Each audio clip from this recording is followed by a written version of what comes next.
Hello there.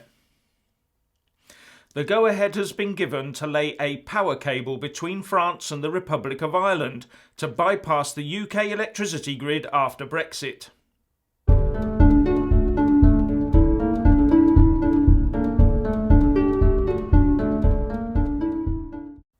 Now, the first point to note is that I am definitely not talking as a power generation and distribution expert. I'm just relaying some information and a few thoughts. The political go-ahead was given yesterday to lay a 500-kilometre, 700-megawatt direct current submarine cable between Brittany and the Republic of Ireland. This, it is said, would allow the EU to provide the Republic of Ireland with up to 6.1 terawatt-hours of electricity per annum once the UK leaves the single market and customs union. The cable will also carry fibre optic connections. According to The Independent, it is planned to be completed by 2026 at a cost of about €930 million.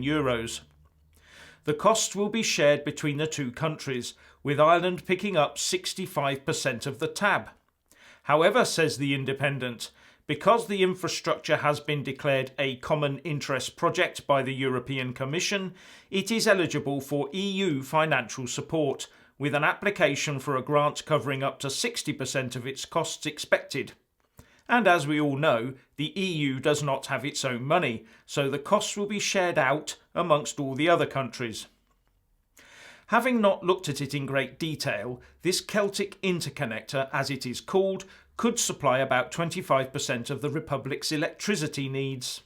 As, in 2014 for example, the Republic consumed 24 terawatt-hours of electricity, and this new cable could, as I said earlier, bring in a tad over 6 terawatt-hours per annum.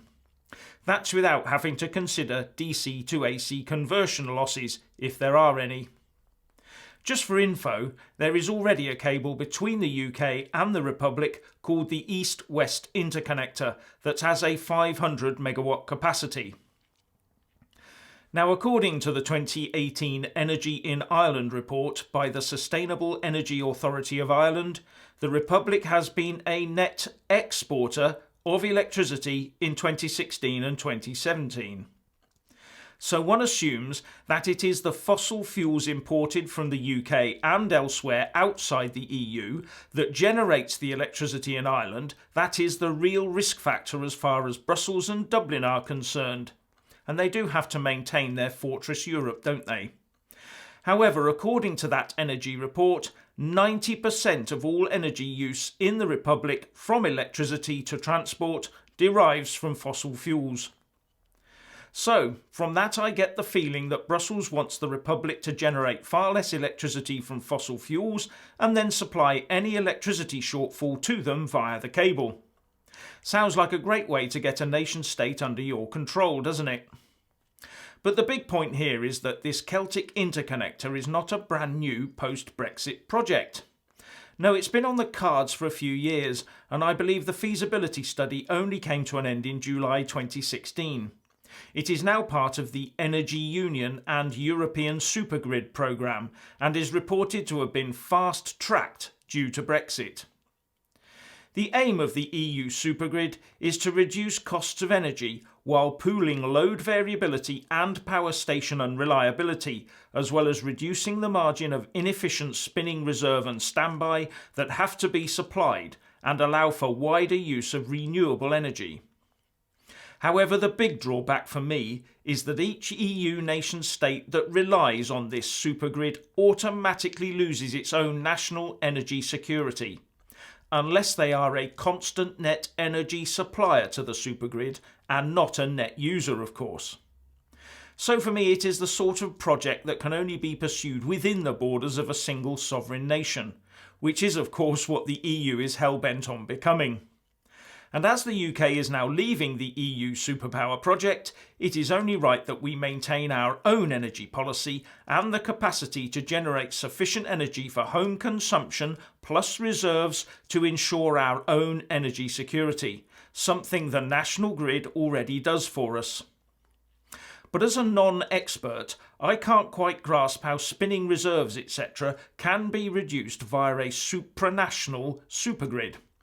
Because if a large country needs, say, a 2 or 5% spinning reserve, wouldn't that be just about the same for a large geographical superpower?